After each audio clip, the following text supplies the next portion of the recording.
Before we go into the structure of it, are there any questions or thoughts or insights or anything that,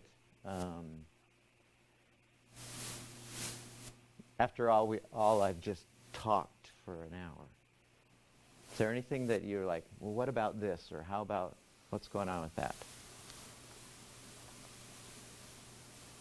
I think a lot of it is just the power of belief. Placebo? Even that girl, like with the acne, Yeah.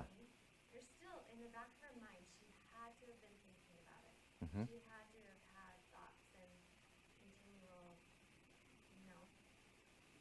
some kind of prompting to make the changes take place. Yeah. Changes can take place. If it's placebo or EFT, I don't care. Something happens, and placebo works 50% of the time. And I'm not going to take that out of the equation. The thing that I have found, though, is the more you want something to go away, the less likely it will.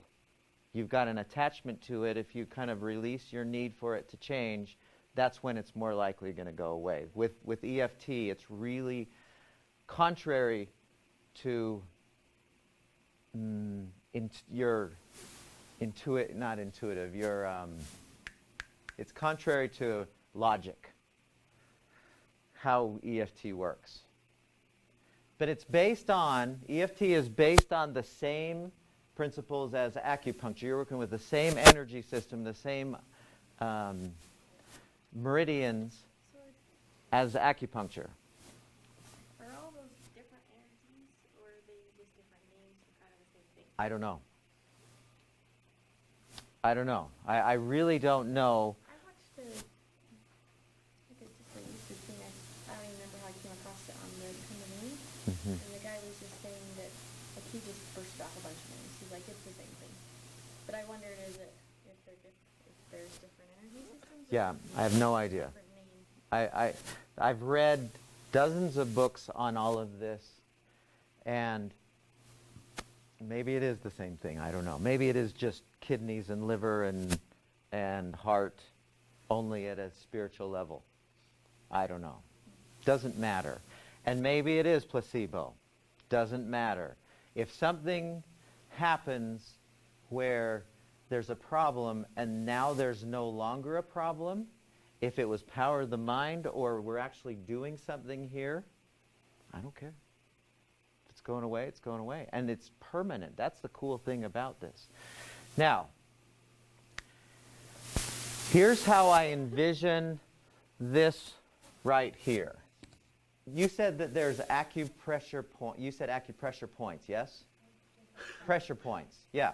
So the idea here is, in Chinese medicine, you have pressure points all over your body. They say there's like 360 of them, or maybe there's 1,000, or I've seen different numbers.